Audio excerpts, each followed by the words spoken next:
Boa noite, minha gente. E estamos começando mais uma vez o nosso programa Mortadela ou Caviar. À Esquerda, sem estereótipos.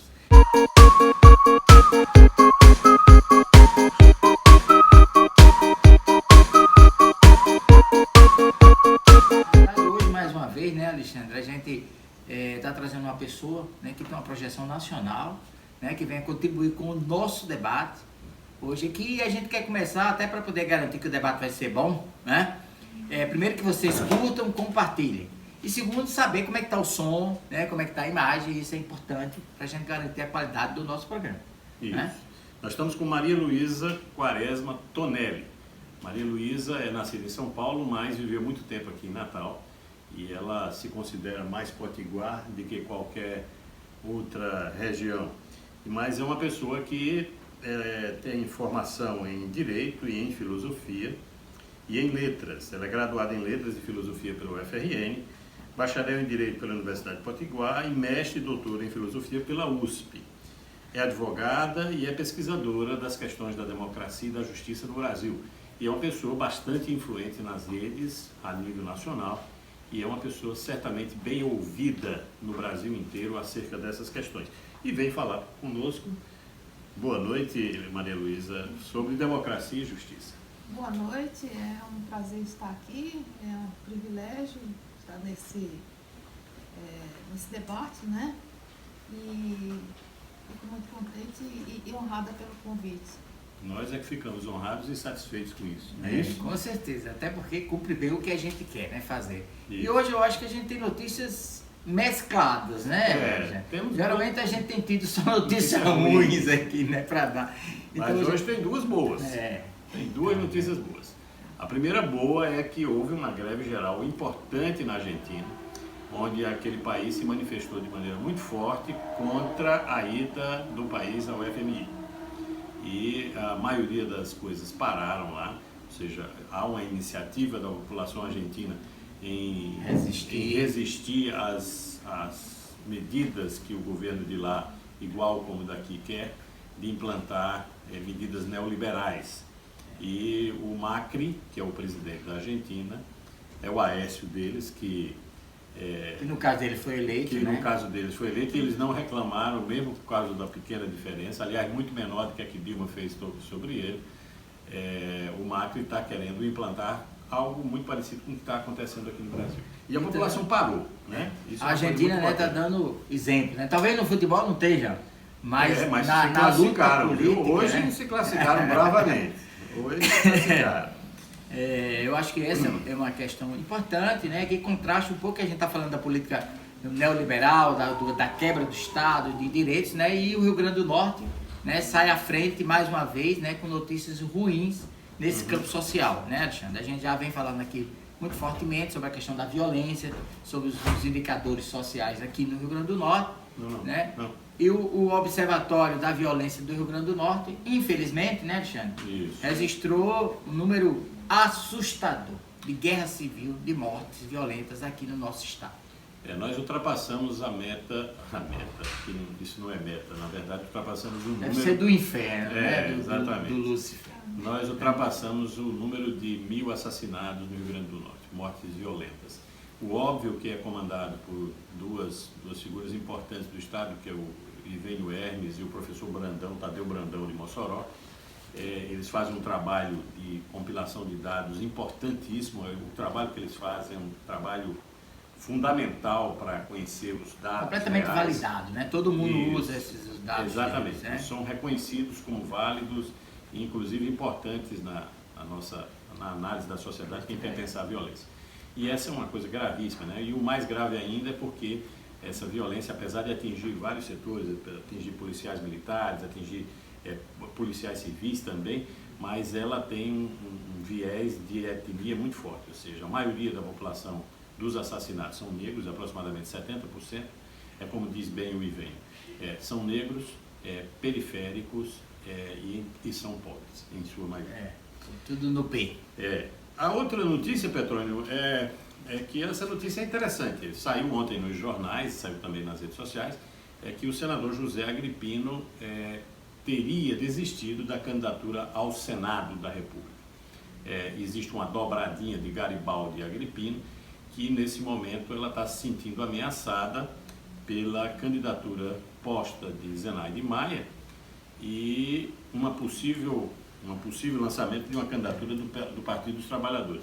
Isso criou um conflito aí interno na coligação deles e parece que Agrippino cede o lugar para o deputado atual Jacome, né, fortemente influenciador das comunidades evangélicas, e parece que Agrippino está querendo se deslocar para deputado federal para conseguir garantir a possibilidade de ser julgado do que vai ser julgado no Supremo. Na verdade, né, Alexandre, essa é uma questão importante, né, porque às vezes as pessoas até ficam desesperadas, pensam que a luta da informação, assistir o processo, por exemplo, né, não vale a pena, né, mas a gente viu essas figuras lá no filme, né, quem não assistiu ainda assista. Muito bom o filme, O Processo, ainda está passando, né, e é importante que quem não assistiu assista para entender melhor e cada vez melhor e mais profundamente o que está acontecendo no nosso país. Esse deslocamento parece que tem uma justificativa óbvia, né? Uhum. Exatamente, e a mesma justificativa para pensar que Zenaide está na frente das pesquisas, né? Isso. Zé Agripino, na realidade, se desloca com medo de perder a eleição e perder o fórum privilegiado. Jacome, por sua vez, a informação que eu vi hoje no site Saiba Mais, é que ele teria dificuldades de consolidar a eleição dele de deputado federal a nível de evangélicos, porque existe outra liderança evangélica surgindo, que é a mulher de Dixon. Dixon, que foi, não sei se é o Albert Dixon ou se era o antigo vereador. Mas o fato é que é um acordo onde ambos sairiam teoricamente ganhando. O que as pessoas não podem... Perdendo menos. Ou perdendo menos. Mas aí é interessante que as pessoas vejam que Jacome, na verdade, é o Agripino do B, né? Jacome é aquele cara que votou pela entrega do pré-sal, que votou pela contenção de gastos. Jacome, na verdade, ele pode não ter acusações de corrupção, mas seguramente ele está do lado de quem está quebrando o Estado. O Estado do Brasil. O Alexandre, na verdade, a gente sempre fala das questões jurídicas aqui, né? E hoje, com certeza, a entrevista vai trabalhar muito essa questão, né? A Maria Luísa vai trazer muita informação sobre isso, né? Mas tem uma notícia interessante. Na verdade, tem havido uma posição meio contraditória ou meio resistente agora do Supremo Tribunal, né? Vez por outra tomando decisões sobre a coercitiva e um conjunto de coisas. E hoje tem uma notícia bem interessante, né? É que reconhecendo que o julgamento de segunda instância não deve resultar em prisão, né? Então o Supremo Tribunal hoje decidiu, na verdade, a segunda turma. A segunda turma, né? Quer dizer, a questão da organização lá, algumas coisas são julgadas por turmas, e a segunda turma, né, decidiu que o Zé Disseu, né, tem direito a recurso e, consequentemente, não deveria estar preso. Isso a permanecer até que esse recurso seja julgado em liberdade. E Zé Disseu recebeu a posição do Supremo de ser libertado. O que faz a gente pensar de que as condições do presidente Lula são idênticas. E, paradoxalmente, o ministro Fachin... ele tentou bloquear hoje, né? Na verdade, o ministro Fachin pegou o processo de Lula e retirou da pauta, e agora parece que ele mandou ao Pleno. E, por sua vez, a ministra, que essa sim gosta de sentar em cima, a presidente do tribunal, parece que só marcou o julgamento para agosto. Ou seja, a ideia é que Lula permaneça preso, como preso político que é. Bom, eu acho que já temos as notícias bem destrinchadas, hoje, né? mistas. Pelo menos alguma coisa boa aconteceu nesse país. E a outra coisa é a nossa entrevistada, Maria Luísa Quaresma Tonelli, que, aliás, é irmã de um colega médico nosso, Por Luiz isso que Quaresma. está entrando o Quaresma aí, né? Exatamente. Eu insisto em dizer o Quaresma exatamente para mandar um abraço para Luiz Quaresma, dizer que é uma pessoa que muitos de nós estimamos e respeitamos muito. E voltar a dar as boas-vindas e pedir a Maria Luísa que nos dê como é que ela surgiu dentro desse cenário, como é que ela entende o posicionamento dela, como é que ela tem se colocado nessa questão das coisas do Brasil de maneira tão pública e tão conceituada. O que é que você faz hoje, como é que você trabalha e como é que você transmite essas suas posições, Maria Luísa?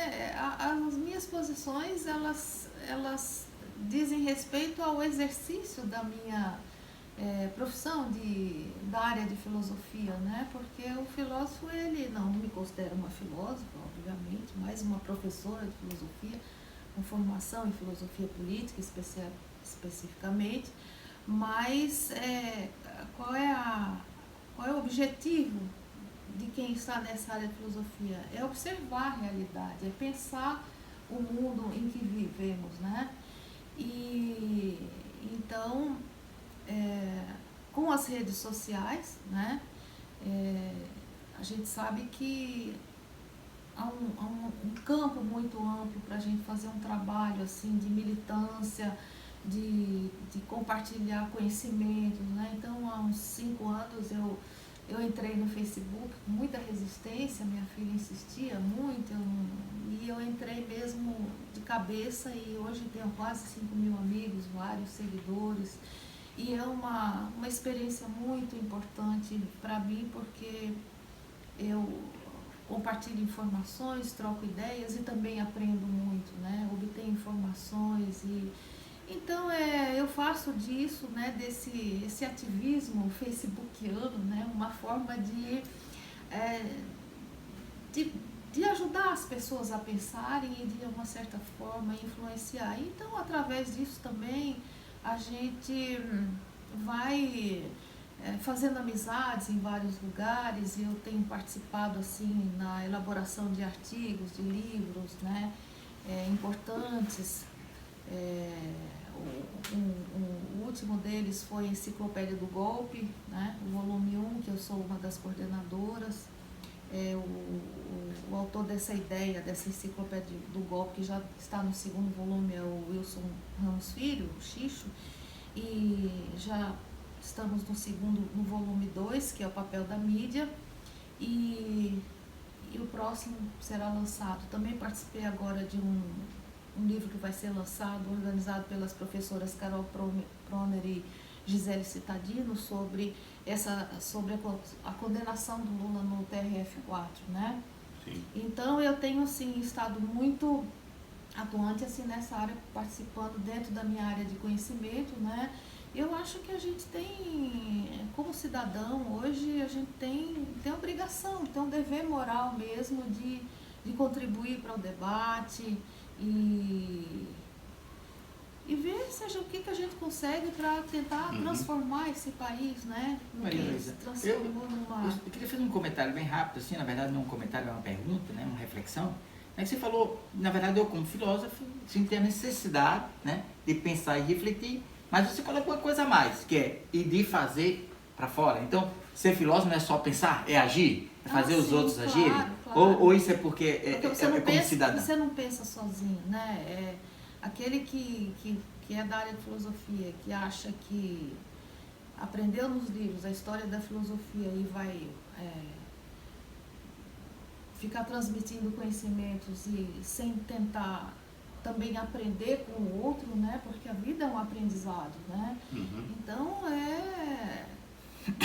a vida é uma troca, né? E até porque eu acho que nem é dialético, né? Você não, achar que o pensamento e o conhecimento está lá estanque. Na verdade, quando você troca, você acaba percebendo nuances da forma de pensar diferente e você vai acumulando, vai assimilando. E a gente tem que pensar também que só os ignorantes acham que já sabem tudo, né? Quanto mais você estuda, mais você aprende, quanto mais você sabe, mais você tem certeza que você não sabe de nada, né?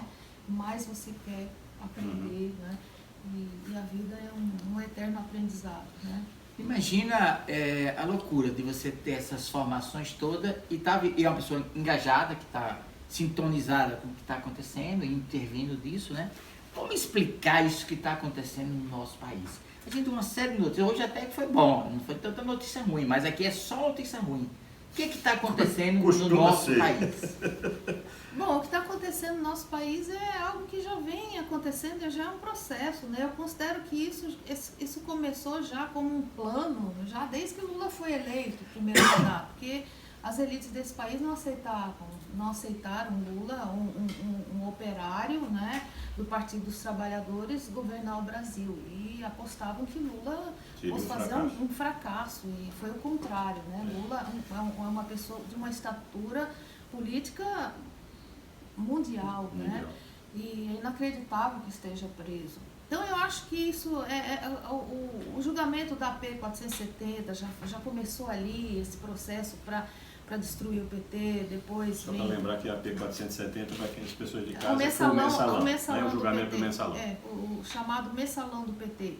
Prenderam nossas lideranças, José Disseu, Genuíno e outros. Depois vem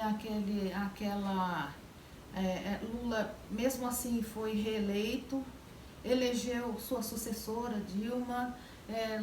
Dilma conseguiu se reeleger, apesar daquelas jornadas de junho, né? Porque ali, de junho de 2013, né? Que foi todo um processo já para começar a desestabilizar o governo dela. A partir dali a popularidade dela caiu. Todo um trabalho da mídia que chega ao golpe, né? Que é um golpe jurídico, um golpe parlamentar, jurídico e midiático, né? E esse núcleo? Esse núcleo vem de onde? Já que a gente fala que é uma coisa que fica claro, que é planejado, que é articulado, esse núcleo que pensou o golpe, quais foram as ações que levaram à viabilização do golpe? Todo um trabalho midiático. Eu considero que a mídia teve um papel fundamental no sentido de colocar a opinião pública, né, contra um envenenamento diário da população, tanto que a gente vê hoje muitas pessoas que estão convictas de que o PT é uma organização criminosa, é um partido de bandidos, né? Então nós não podemos negar isso, as pessoas são dessa opinião, muita gente é dessa opinião, pessoas inclusive esclarecidas. Eu vejo nisso também muito de ódio de classe, porque tem gente que honestamente, eu acho que se olha no espelho e ela não acredita nisso, é mais por uma questão de ódio de classe, de usar isso, porque não é possível que uma pessoa que tenha, eu até entendo, uma pessoa muito humilde, que ela levanta 4 horas da manhã para estar no emprego, fica 4 horas no ônibus, ela chega em casa à noite, ela liga a televisão, ela escuta ali que Lula roubou, que o PT que é um partido de bandido, como é que essa pessoa não tem como fazer uma análise, não tem nenhum... Já está no nível de estresse grande, está absorve, de certa forma, a discurso de ódio. Agora, uma pessoa que tem formação, né, universitária, dizer que defender a prisão em segunda instância, dizer que Lula realmente é culpado, ele é dono do imóvel, que todo mundo sabe que não é, que não tem provas, quer dizer, toda essa mentira, toda essa coisa para tirar, né, o PT da cena política, tirar Lula, quer dizer, essas pessoas, e pessoas de nível superior dizer que vão votar em Bolsonaro, quer dizer, não são pessoas ignorantes, são pessoas que agem de má fé. Eu acho que tem muita questão do ódio de classe, né? A velha questão de luta de classe. Sublima com esse discurso, com essa desculpa. O interesse internacional, claro, né? O capital internacional. Eu acho interessante a pessoa tem ódio de Lula, mas não tem de Agripino, né? Não, porque é uma, verdade, é uma indignação seletiva, né? Então não é uma moral, é um moralismo, né? Isso. Maria Luísa, você fala uma coisa que eu, de certa maneira, já dizia muitas vezes e eu virei até um chato nos grupos que participava, porque eu sempre coloquei que o golpe é uma narrativa, é uma construção, ou seja, os caras constroem uma sequência de imagens, consolidam essas imagens, esses conceitos na cabeça das pessoas. E na medida que fazem isso, eles conseguem transformar um presidente que tinha 80% de popularidade em alguém que é execrado por hoje por volta de 30%, 35% das pessoas consideram que Lula é ladrão. Isso. Mesmo quando nada é provado contra ele, mesmo quando abrem todas as contas dos filhos, da mulher, contas de exterior, que se pesquisa e não acham nada, né? E se você pergunta quem disse que Lula é ladrão, o que é que ele roubou mesmo? O que ele roubou a pessoa não sabe. Mas aí eu lhe pergunto, por exemplo, do ponto de vista já que isso é uma construção, né? Ou seja, a vida das pessoas melhora, a economia melhora, tudo melhora, você não tem nada que de fato comprove a tese dos caras, e eles constroem uma narrativa contra isso, como é que a gente consegue ter um contraponto? Porque, veja, a impressão que eu tenho é que muitas vezes nós que pensamos como nós pensamos aqui, nós, na verdade, falamos para dentro. Esse é um sentimento que eu tenho, ou seja, é como se nós estivéssemos falando para uma bolha. Você não tem essa percepção? Eu um pouco, né? Não vamos dizer assim, não, eu não acho assim que a gente também fale para uma bolha, porque tem pessoas que acham assim, o brasileiro é apático, ninguém está fazendo nada. As pessoas não consideram que há um trabalho desde 2016 de vários grupos no Rio de Janeiro, eventos, fizeram julgamento um julgamento simulado do impeachment da Dilma, que foi um impeachment, um golpe travestido de impeachment, na verdade. Tem assim, trabalhos de livros, de palestras, de mobilizações, e coisas que a mídia não mostra.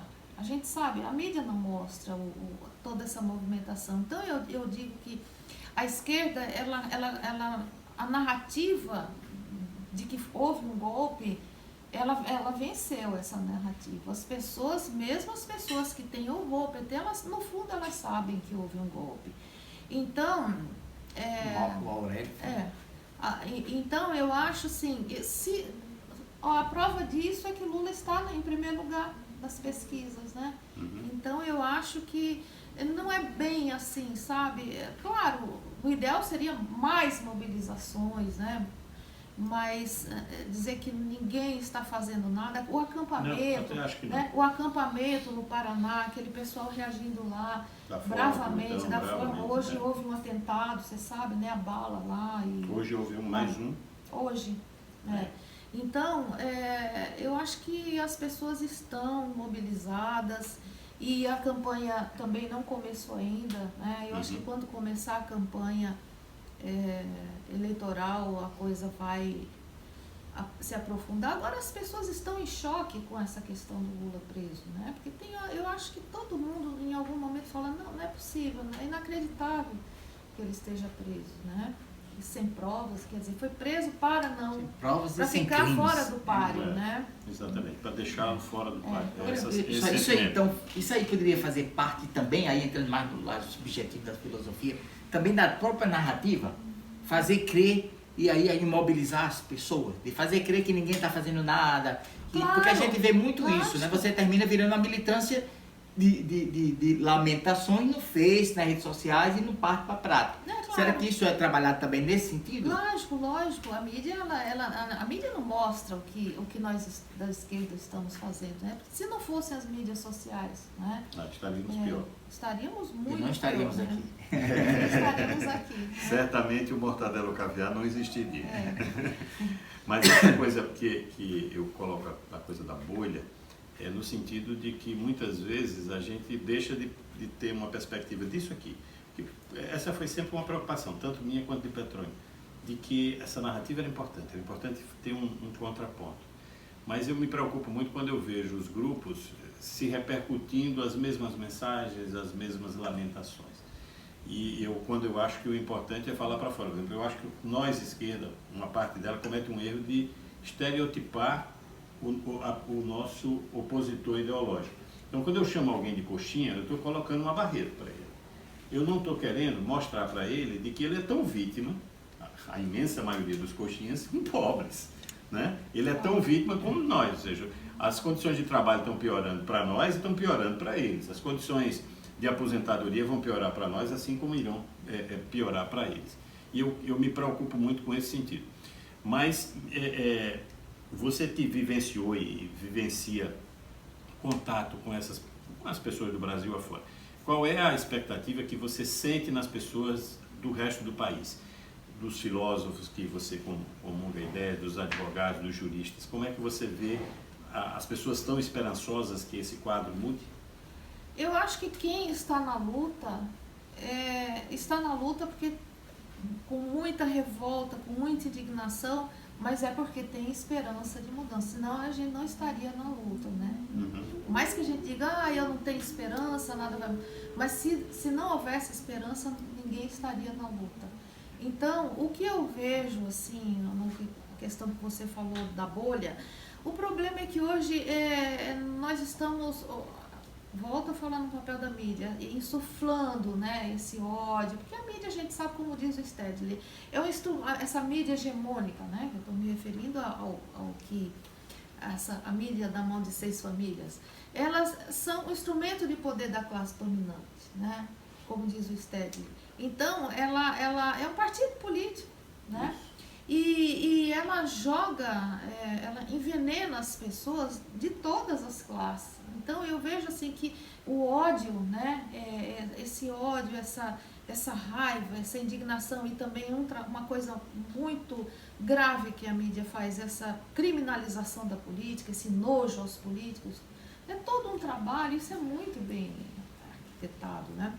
Então isso impede também um pouco o diálogo, você dialogar com o diferente. As pessoas não querem dialogar. O ódio seria uma estratégia de bloquear o debate. De bloquear o debate. Você não tem como dialogar com uma pessoa de direita hoje, porque eu vou dizer uma coisa, que eu não vejo mais gente de direita, a direita esclarecida, a direita civilizada, porque existe. Né? Mas não, o que eu vejo hoje é esquerda e extrema direita. As pessoas, elas já vêm armadas com ódio, com preconceito. Então, o debate, o diálogo está impossibilitado. E por esse trabalho midiático. Você não tem impressão? Porque algum tempo atrás, eu lembro bem conversando com um colega que é professor, chamado João Maria Fraga. Ele é professor de História aqui na cidade. E ele fez uma movimento estudantil e hoje ele comunga de uma opinião um pouco diferente da nossa. Ele tem uma visão um pouco mais conservadora. Mas é uma pessoa que pensa, que elabora e tal. E eu dizendo para ele, disse, olha, a direita, a PSDB, utilizou durante muito tempo como bucha de canhão a extrema-direita.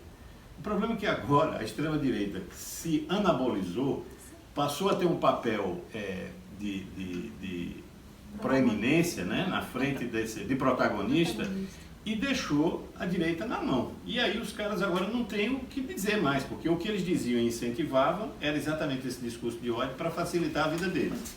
E a impressão que eu tenho agora é que eles não sabem mais o que fazer com o monstro que botaram na sala. Até porque eles foram os autores do golpe, né? A gente sabe que o golpe foi articulado pelo PSDB. O PSDB pagou a Janaína Pascoal para entrar com pedido de impeachment, né? Os autores, os pais do golpe são os tucanos, né? Uma das questões... Michel Temer um instrumento ali. Uma das questões que a gente debate muito aqui, né, quando a gente começa a aprofundar, quando entra no campo da economia, a gente sempre começa a perceber que tem uma contradição, né? A gente fica até perguntando, será que o que está acontecendo é pró-capitalismo mesmo, né? Porque, na verdade, o que a gente percebe é que ataca o mercado consumidor, reduz a massa salarial. Então, essa é uma pergunta interessante, já que geralmente, em tese, essa expressão direita, extrema-direita, tem a ver com classes sociais. O fato dos governos Lula e Dilma impulsionarem a economia e serem benéfico para 70%, 80%, 90% da população, isso não explicaria o esvaziamento da direita, né? E sobraria só a extrema-direita, que é alimentado não por conteúdo, mas por forma e por ódio, um conjunto de coisas. Será que não explica um pouco isso, o esvaziamento?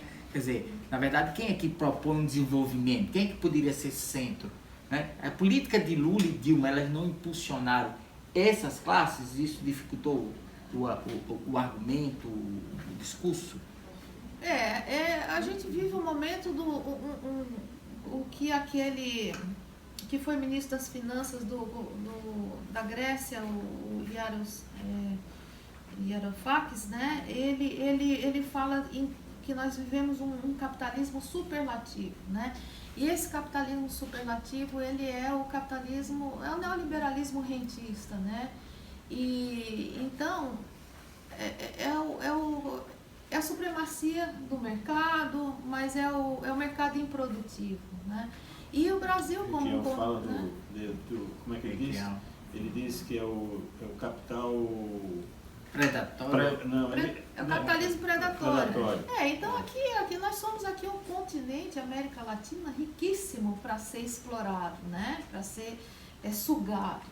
Então não interessa essa nova ordem mundial. Quando eu digo nova ordem mundial, é que é esse neoliberalismo rentista, financista, né? e que é improdutivo, ele quer explorar, ele quer tirar, não interessa a partidos de esquerda, né? No comando de países da América Latina. A América Latina tem que voltar a ser o quintal dos Estados Unidos, principalmente em época de crise, né? Então existe assim todo um interesse em desmantelar e impedir que governos de esquerda eles se elejam, e por isso tiraram a Dilma. Foi desmontado o Estado, né? Um retrocesso inacreditável, né? Dilma foi tirada e foi tirada do poder e foi implantado aqui um programa que ninguém votou.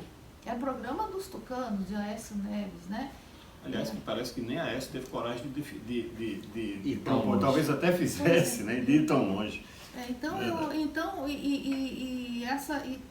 isso é um projeto neoliberal, né? Isso seria um outro debate, uma outra discussão, mas a gente tem que pensar no neoliberalismo nesse modelo atual. Ele não é só uma ideologia econômica e política, é também uma racionalidade neoliberal, a sociedade neoliberal, que aí ela é regida pela concorrência entre os indivíduos, a competição, o egoísmo, não há espaço para solidariedade, a despolitização, né? A democracia, a redução da democracia, né? Esse processo de despolitização é bastante complexo. Porque eu acho que é uma discussão bem filosófica mesmo, né? Quer dizer, como é que cria um caldo de cultura capaz de absorver um discurso tão antipopular, tão antipovo, tão anti-nação? Como é que as pessoas se prepararam por isso? Está falando do papel da mídia, né? Mas é um papel mais do que simplesmente desinformar ou deformar a informação. É um papel de moldar uma postura individual. Sim, as subjetividades são moldadas, são formatadas nesse modelo de sociedade, né? Que é individualista. Não é? Eu acho que o fundamento da ideia desses caras são basicamente duas, né? Eles forjaram na cabeça das pessoas de que o nosso principal problema e causador de todas as nossas limitações enquanto nação é que seria a corrupção. E não que a corrupção seria a consequência, mas dizendo que a corrupção é a causa. E aí justifica colocar esse pano. E a outra apostar numa meritocracia de Araque, que só funciona para eles, né? Porque, na verdade, o cara diz assim, não, você não estudou, assim, mas o filho do Granfino também não estudou e hoje é auxiliar. Hoje é fantasma na Assembleia do Rio Grande do Norte.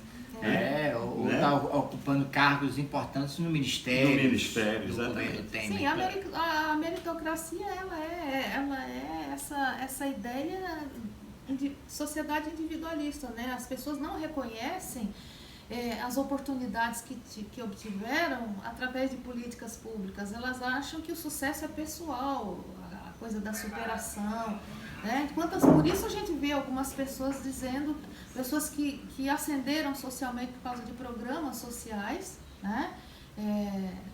Dos governos PT e votam contra o PT. Elas acham que elas são convictas de que elas obtiveram sucesso por causa do empenho pessoal, né? Então é a tal da meritocracia.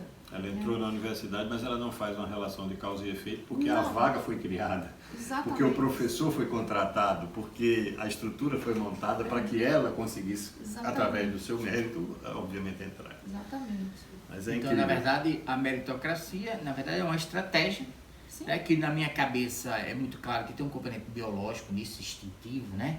Porque na hora que eu estou dizendo, muito do discurso de que foi o meu mérito é olhar para o lado e dizer, você não tem o mérito. Eu sou superior a você. Eu sou superior a você. O instinto do mérito e do demérito, né? Você opera por exclusão, né? Sempre operando por exclusão. Então, exatamente, eu tenho mérito. E aí está a questão embutida aí a coisa da concorrência, da competição, né? Você tem o vencedor, né? Os meus filhos, saudade da escravidão, exato. Ou coisa parecida. Exatamente. Mas, Maria Luísa, me diga uma coisa, a gente tem uma perspectiva futura, assim, acho que tanto a minha quanto a de preocupação de petróleo, é sempre nessa coisa de que o que vamos propor para o futuro, o que vamos pensar para o futuro. Porque, de fato, a gente teve uma entrevista semana passada com um cara que é engenheiro agrônomo chamado Caramuru Paiva.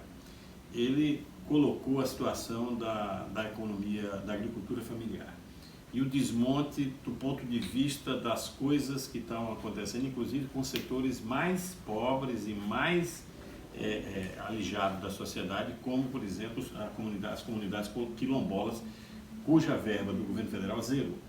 Então, se a gente tem esse desmonte acontecendo em todas as instâncias, qual deve ser o nosso papel? Ou seja, o que é que a gente precisa propor para a sociedade para convencê-la das necessidades que a gente precisa ter, políticas e sociais a partir de agora? Bom, Antes de qualquer coisa, só mandar um abraço para Luiz Quaresma, que eu estou vendo aqui que ele está assistindo a irmã. eu ainda não estive com ele. Foi? Então... assim, você queria falar alguma coisa? Não. Eu acho que quando o Alexandre fala da nossa tarefa, mas a nossa incluindo as pessoas que estão assistindo a gente. Exatamente. Eu acho que a nossa tarefa principal é debater, falar muito e ouvir as pessoas também. Organização, mobilização, porque não deixar com que as pessoas caiam na apatia, né? E na descrença de que senão a mídia ela vence, né? Esse jogo, né? E que é pesado. E fazer um trabalho, o que fazer isso é participação política, né? E cada um, da maneira que puder, dentro do seu trabalho, no seu grupo, tentar, por mais difícil que seja, porque às vezes nós tendemos a nos calar, não vamos conversar sobre política, porque sempre tem alguém aqui que vai xingar a gente, que é petista, que é de esquerda, alguém. Então a gente precisa ter coragem, né? E fazer esse trabalho, porque senão nós estaremos perdidos. Não, a extrema-direita ganha e nós estamos assim, a gente vinha num país que alcançou um patamar de reconhecimento mundial com Lula e hoje em dia nós somos o que hoje? O que o Brasil é hoje, né? No cenário mundial, um pária, né? Então... destaque pelos seus comportamentos negativos na Copa. Um país que tem um governo ilegítimo, porque foi um golpe, né? Um impeachment sem justa causa. E a maior prova disso é que 2 meses depois, o que justificaria, que se justificou para Dilma, se justificaria para Temer, eles anularam. Ou seja, as pedaladas deixaram de ser, entre aspas, crime. Até para isso eles não desfazem. Eu acho que a gente tem que fazer um trabalho aí de base, os partidos políticos, individualmente ninguém faz nada, a gente tem que se juntar, né? Eu acho que o Mandorinha só não faz verão. A gente faz um trabalho de Facebook, por mais que eu vá ao Facebook, eu individualmente poste textos, mas eu não estou trabalhando ali sozinho no Facebook. Tem um retorno, né? As pessoas compartilham e eu considero que isso seja um trabalho coletivo, né? O trabalho que eu faço. Você está satisfeita com os resultados do seu trabalho? Estou bastante satisfeita. As pessoas agradecem muito, as pessoas gostam porque ninguém está no Facebook para ganhar curtida, né? E a gente está no Facebook para... A não ser quem está no narcisismo puro, né? Aí não fazem parte do nosso grupo. Se bem que na esquerda também tem os narcisistas, né? Muitos, né? Mas é instinto humano também, né? Exato. Mas é esse trabalho e tem em mente, né, que a democracia, nós não estamos numa democracia plena. Nós estamos assim vivendo uma democracia meia boca, né? Porque a democracia ela não se reduz ao Estado de Direito, são coisas distintas, mas é o Estado de Direito que garante os direitos, né? A democracia, porque a democracia é o regime da luta por direitos, né? É o regime dos direitos e da luta por direitos. Então, tem em mente que o fundamento da democracia é a soberania popular.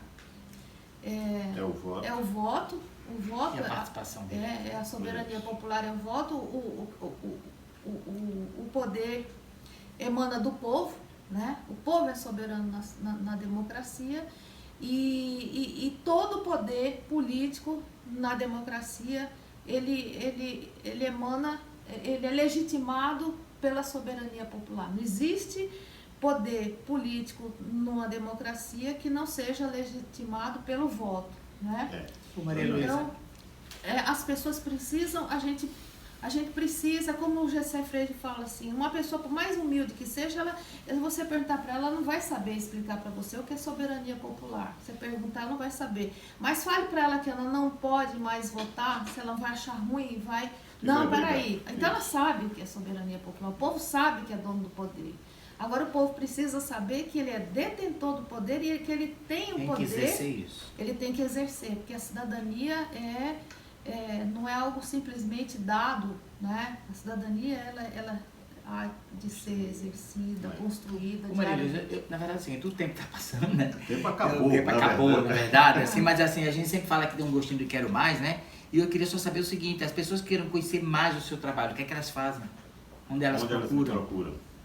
Olha, eu tenho, sobre o trabalho, assim, foi publicado um livro meu recentemente não, já faz mais de um ano, pela Fundação Perseu Abramo, que é a judicialização da política, que é o tema da minha tese, doutorado. Eu fiz uma tese sobre a judicialização da política e a soberania popular. E esse livro da Perseu Abramo é dentro de uma coleção chamada Como Saber. São vários temas e a judicialização da política coube a mim escrever. É um livrinho pequeno, ele também tem um link na própria Fundação Perseu Abramo, onde esse livro pode ser lido. Porque esse é um tema que eu acho que é fundamental para as pessoas entenderem o que está se passando no nosso país, esse processo de judicialização da política, esse poder dos juízes, esse protagonismo judicial em detrimento da política, né? Porque a política a democracia é a esfera da política. E as pessoas precisam saber o que está acontecendo no país. Tem entrevistas que eu faço, as pessoas me chamam para palestras, estou aberta para convites. A mortadelas da vida. Para convites. Vim ao Rio Grande do Norte para dar 2 palestras e fui convidada aqui também com vocês e agradeço muito pela oportunidade. Alexandre, como o tempo estourou, né? Estourou, mas eu queria só fazer um último comentário, dizer que é muito melhor um político que você claramente sabe que ele é político, que ele está tentando lhe dizer algo, do que um juiz que pousa de isento e que na verdade faz política. Eu tenho dito objetivamente que eu não posso empoderar uma pessoa que eu não tenho controle sobre ela. Exatamente. Né? As pessoas ficam achando que o juiz é isso. Eu não sou contra o juiz também não. se posicionar. Eu não sou contra. Eu acho que o juiz é um cidadão. Ele não pode se manifestar sobre os autos, sobre um processo que ele está julgando. Agora, juízes podem, como cidadãos, eles podem, sendo de direita, sendo de esquerda, não sou contra. Agora, o que as pessoas têm que entender é que o juiz não representa o povo, o juiz não é representante. Na atuação da sua atividade, na sua atividade de juiz, nenhum juiz representa. O representante... Não, partido. Não, o juiz não é representante, ele representa o Estado. O Estado, que é bem diferente de representar o povo. Hoje, juízes, chegamos ao ponto de um juiz como Sérgio Moro pedir apoio. Apoio à população no Facebook. Na sua pedir página apoio. no Facebook. Então, o juiz que precisa da opinião pública para julgar, ele é zero imparcialidade, né? Não tem imparcialidade. Mas, Maria Luísa, a gente quer agradecer muito a você, mas antes de terminar o programa, eu gostaria de lhe fazer um presente público e, assim, passar para você o abraço da nossa editora, que é Cleusa Vieira. Cleusa, querida Cleusa. Perguntou se hoje estaria saindo, pediu o link. Guerreira. Exatamente, é uma guerreira. Ela já editou alguns livros, esse eu participei. Sim. Está aqui marcado meu texto, espero que você possa desfrutar. Muito. E fazer um convite a você. Eu não sei ainda quando vai ser lançado, eu sei que vai ser lançado agora em julho, mas vai ser em Porto Alegre, o livro sobre Dilma. Dilma, a Senhora da Democracia. Eu também escrevi isso. Bom. E aí é muito legal e eu espero que você possa, em outra oportunidade, poder Inclusive Lula recebeu um desse, viu? Foi. Vale De salientar. público, diga-se de Aqui, passagem. aqui no Rio Grande do Norte. Mas, Então, Petônio, você faz ou eu faço? então, na verdade, assim, nós já estouramos tudo, né? Mas precisamos terminar com a pergunta tradicional. Mortadela ou caviar? Bom, eu nunca comi caviar. Já comi ova de tainha, ova de corimatã. Então, eu gosto muito, mas no momento atual eu estou mais afim da mortadela mesmo. Pretendo continuar na mortadela. Ei, gente, legal. agradecemos a todos, agradecemos mais uma vez a Maria Luísa. Um abraço a todos e até o próximo Até programa. a próxima terça-feira. Boa noite. Obrigada.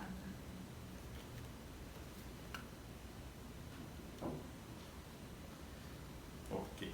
Passa tão rápido. O quê? É um Também sopro. achei, passou de rápido. É um Bebê que sopro. não.